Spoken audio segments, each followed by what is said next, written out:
Tahun 1965, Indonesia dilanda ketegangan politik yang memuncak.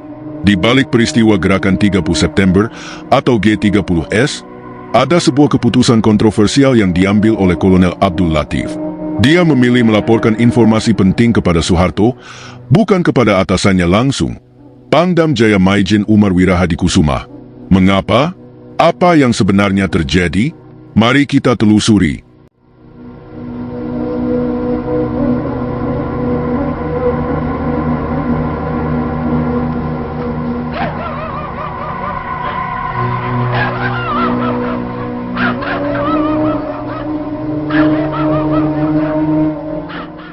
Pertama, kita perlu memahami konteks saat itu.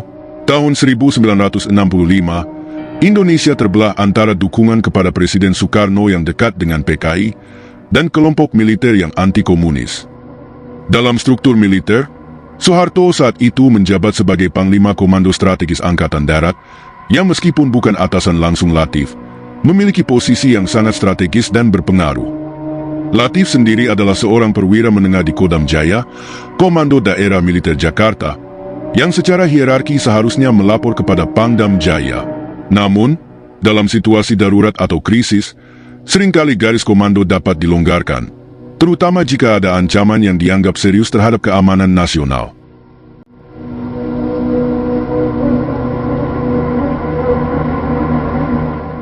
Kedua, hubungan personal. Latif dan Soeharto memiliki hubungan yang cukup erat di masa lalu, terutama karena keduanya pernah bertugas bersama di lingkungan militer. Kedekatan ini bukan hanya sekadar hubungan profesional, tetapi juga memiliki unsur kepercayaan personal yang kuat. Ini sangat penting dalam situasi yang penuh ketegangan dan ketidakpastian seperti yang terjadi pada tahun 1965. Satu perjalanan karir yang saling bersinggungan. Latif pernah menjadi bagian dari Kostrad, di mana Soeharto adalah Panglima. Keduanya juga pernah bertugas bersama dalam operasi militer sebelumnya, terutama dalam penumpasan pemberontakan di berbagai daerah. Soeharto dikenal sebagai sosok yang fleksibel dalam politik, sehingga Latif mungkin merasa lebih nyaman berbicara dengannya dibanding dengan Pangdam Jaya. Dua faktor psikologis, kepercayaan dan persepsi Soeharto sebagai otoritas yang dapat diandalkan. Dalam kondisi genting, seseorang cenderung mencari figur yang dianggap dapat dipercaya. Soeharto mungkin dipandang sebagai sosok yang lebih berpengaruh dalam militer dibanding Pangdam Jaya, terutama dalam urusan lapangan.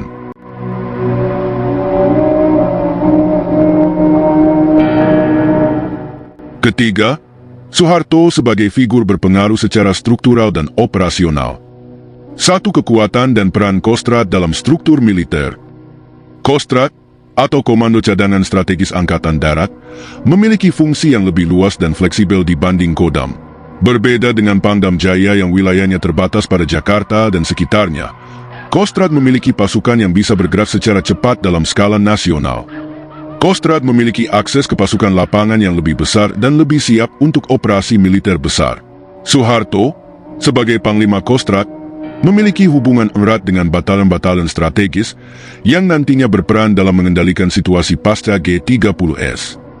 Dalam situasi kritis, kontrol terhadap pasukan lebih penting daripada sekadar jabatan administratif. Dua, Soeharto memiliki reputasi sebagai komandan lapangan yang taktis. Soeharto sudah dikenal memiliki pengalaman taktis yang luas. Dia pernah memimpin operasi-operasi penting, termasuk penumpasan DIATI di Jawa Barat, operasi Trikora dalam merebut Irian Barat, dan operasi militer lainnya yang melibatkan mobilisasi pasukan dalam skala besar. Dengan pengalaman ini, Soeharto tidak hanya dikenal sebagai atasan yang birokratis, tetapi juga sebagai seseorang yang mengerti strategi dan pergerakan pasukan. Latif mungkin berpikir bahwa Soeharto bisa memahami kompleksitas situasi yang akan terjadi dan bagaimana mengelolanya dengan lebih efektif dibandingkan Pangdam Jaya.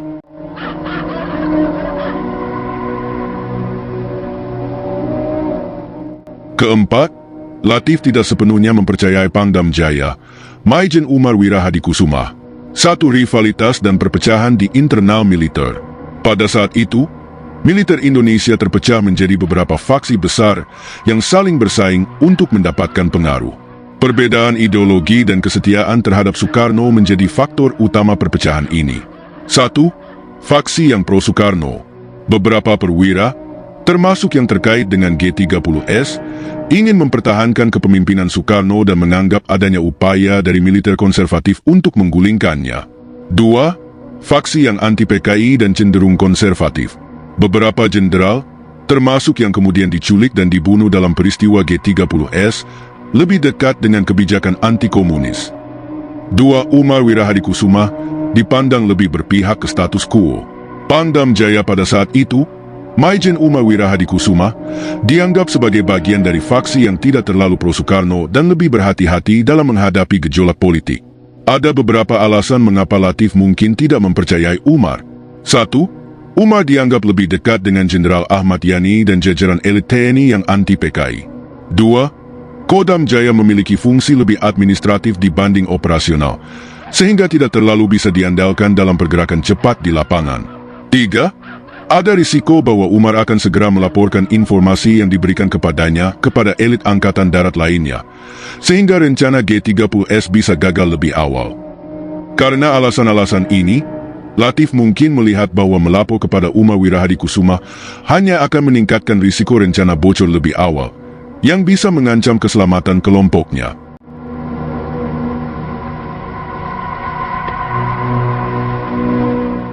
Kelima, motif strategis dan manuver politik Latif dalam melaporkan ke Soeharto.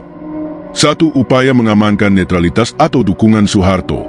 Salah satu kemungkinan besar adalah bahwa Latif ingin mengamankan posisi Soeharto agar tidak bergerak melawan G30S.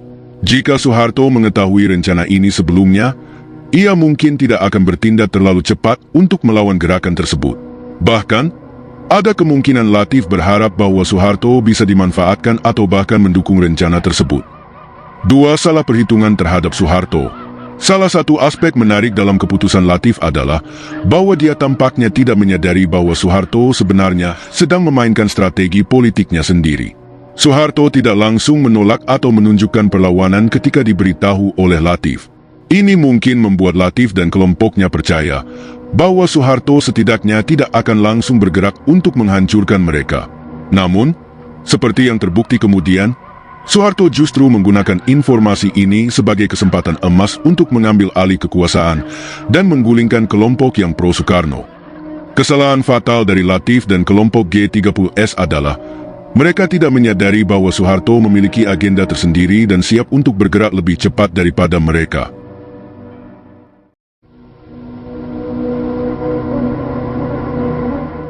Keputusan Latif untuk melaporkan kepada Soeharto bisa dikatakan sebagai salah satu kesalahan strategis terbesar dalam peristiwa G30S. Ada beberapa faktor yang membuat ini menjadi bumerang bagi dirinya. 1. Salah menilai posisi Soeharto. Kesalahan pertama Latif adalah salah menilai di mana posisi Soeharto dalam konflik internal militer serta karakter politiknya. Latif mungkin mengira Soeharto hanyalah perwira menengah yang tidak memiliki posisi yang cukup kuat untuk mengancam kelompok G30S. Karena Soeharto tidak termasuk dalam lingkaran inti pimpinan Angkatan Darat saat itu, seperti Ahmad Yani dan Nasution, Latif mungkin berpikir bahwa Soeharto tidak memiliki ambisi politik besar dan hanya akan bersikap netral. Faktanya, Soeharto adalah perwira yang sangat ambisius dan cerdik dalam membaca situasi politik. Soeharto telah lama mengamati pertarungan antara kelompok militer pro-Soekarno dan anti-Soekarno, serta melihat bahwa peristiwa ini bisa menjadi kesempatan emas untuk mengeliminasi semua lawan politiknya sekaligus. Sejak awal, Soeharto tidak pernah benar-benar berpihak pada Soekarno atau PKI, tetapi lebih fokus pada bagaimana ia bisa memanfaatkan kekacauan untuk mengonsolidasikan kekuasaannya sendiri. 2. Soeharto menggunakan informasi ini untuk keuntungannya sendiri. Kesalahan kedua Latif adalah tidak menyadari bahwa Soeharto adalah ahli dalam perang informasi dan manipulasi strategi militer. Saat menerima laporan dari Latif, Soeharto tidak langsung bertindak. Ini adalah langkah yang disengaja. Jika Soeharto langsung menolak atau bereaksi keras, Latif dan kelompoknya mungkin akan curiga dan mengubah strategi mereka. Sebaliknya, dengan bersikap tenang, Soeharto berhasil mengelabui Latif dan membuatnya berpikir bahwa Soeharto mungkin akan bersikap pasif atau bahkan bisa diajak berkompromi. Soeharto membiarkan G30S bergerak lebih dulu agar ia memiliki alasan untuk mengambil tindakan militer tanpa dicurigai sebagai pelaku kudeta. Setelah kelompok G30S mulai bergerak, Soeharto langsung menggunakan momentum ini untuk membalikkan keadaan dengan sangat cepat. Hasilnya, dalam waktu singkat, pasukan yang loyal kepada Soeharto berhasil merebut kendali situasi, menumpas G30S, dan akhirnya menggunakan insiden ini untuk menyingkirkan Soekarno dari kekuasaan. 3. Soeharto memanfaatkan kepercayaan Latif. Kesalahan ketiga dan paling fatal dari Latif adalah percaya bahwa hubungan pribadinya dengan Soeharto akan melindunginya dari pengkhianatan. Latif dan Soeharto memiliki hubungan lama sejak di militer yang mungkin membuat Latif merasa Soeharto adalah orang yang bisa dipercaya atau minimal tidak akan menentangnya secara terbuka. Latif mengira bahwa dengan memberitahu Soeharto sebelumnya, ia bisa mengamankan posisi Soeharto agar tidak melawan atau bahkan mendukung gerakan mereka. Namun, Latif gagal memahami bahwa dalam politik dan militer, loyalitas pribadi seringkali tidak lebih kuat daripada kepentingan strategis. Begitu G30S bergerak, Soeharto langsung memanfaatkan kepercayaan yang diberikan Latif untuk membalikkan situasi. Ia menciptakan narasi bahwa PKI adalah dalang utama dan bahwa dirinya, Soeharto, adalah penyelamat bangsa dari ancaman komunisme. Dengan memegang kendali penuh atas informasi dan propaganda, Soeharto berhasil menggalang dukungan luas dari rakyat dan militer lainnya, yang akhirnya mempercepat kejatuhan kelompok pro-Soekarno dan PKI.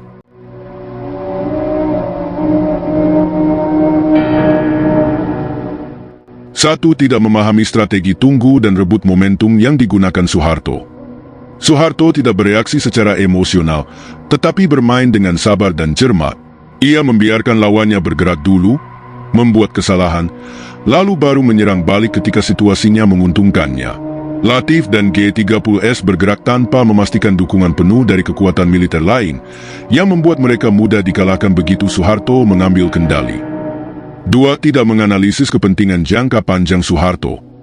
Jika Latif melihat lebih jauh, ia akan menyadari bahwa Soeharto memiliki ambisi untuk naik ke puncak kekuasaan, dan peristiwa G30S adalah peluang besar baginya. Soeharto bukan sekadar perwira biasa, tetapi seseorang yang tahu bagaimana menggunakan kekacauan untuk memperkuat posisinya. 3. Percaya bahwa hubungan personal bisa mengalahkan kepentingan politik. Dalam politik tingkat tinggi, hubungan personal hampir selalu dikalahkan oleh strategi dan kepentingan jangka panjang. Soeharto tidak memiliki alasan untuk tetap loyal kepada Latif, karena kepentingan pribadinya jauh lebih besar daripada pertemanan lama mereka. Jadi, mengapa Latif memilih Soeharto? Karena kombinasi kepercayaan pribadi, pertimbangan strategis, dan ketidakpercayaan terhadap Pangdam Jaya. Namun, keputusan ini justru menjadi bumerang. Soeharto memanfaatkan situasi untuk merebut kekuasaan, dan Latif serta kelompok G30S akhirnya tumbang. Kisah ini mengajarkan kita bahwa dalam politik dan militer, kepercayaan pribadi seringkali kalah oleh kepentingan strategis. Latif mungkin bermaksud baik, tetapi salah perhitungan dalam membaca situasi dan karakter lawan. Bagaimana menurut kalian? Tulis di komentar dan jangan lupa like, share, dan subscribe untuk konten sejarah menarik lainnya.